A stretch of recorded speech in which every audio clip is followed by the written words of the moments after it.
இன்று ஒரு தகவல் சொல்பவர் திருமதி எம். கலா சரஸ்வதி. தலைப்பு: அரக்கி போதனை. தன் கோர உருவத்தினை மறைத்து மயக்கும் பார்வையோடு அப்சரஸ் போல திருமகளுக்கு இணையாக விலையுயர்ந்த ஆடை அணிகலன்களோடு கவர்ந்திழுக்கின்ற புன்னகையோடு நந்தனின் மாளிகைக்குள் நுழைந்தாள் அரக்கி. அழகான அந்த பூதனை கண்ணிமைக்காமல் அவளைக் கண்டு அதிசயித்த ரோகிணியும் யசோதையும் வாய் திறந்து பேசவும் மறந்தனர். பூதனை யசோதையை பார்த்து புன்னகைத்து பச்சிலங்குழந்தையின் தொட்டிலை நெருங்கி, "ஓ, நீதான் அந்த மகாபுருஷனோ? விஷ்ணுவா? எங்கள் மன்னவன் விதி முடிப்பேன் என குரல் கொடுத்தவன் நீதானா?" என்று மனதிற்குள் நினைத்து குழந்தையை கையில் எடுக்க குனிந்தனள்.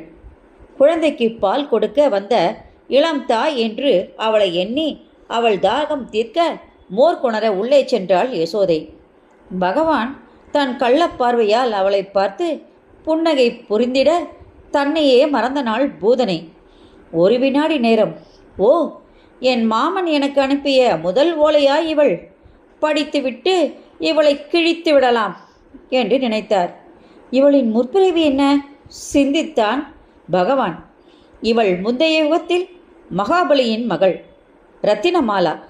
நான் வாமனனாக இவள் தந்தையின் முன் 3 அடி நிலம் கேட்டு நிற்கையில் என்னை கண்டு மயங்கி, இந்த சிசு என் மகனாக இருந்தால் இவனுக்கு நான் பாலூட்டி விடுவேன் என நினைத்து கொண்டாள்.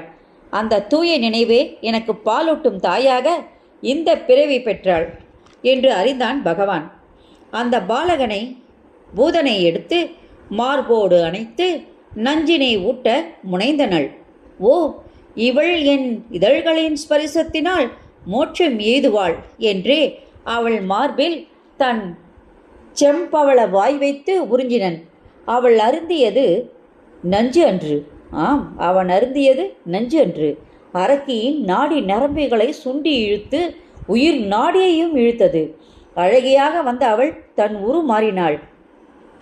அரக்கியாக கோகுலமே அரண்டு நின்றிட அனைத்து அரவிந்தனை தன் மார்பிலிருந்து விளக்க முடியாமல் ஓடி களைத்து உயிர் பிரியும் தருவாயில் முற்பிறவியில் கண்ட வாமனனைக் கண்டாள் தன் எதிரில்.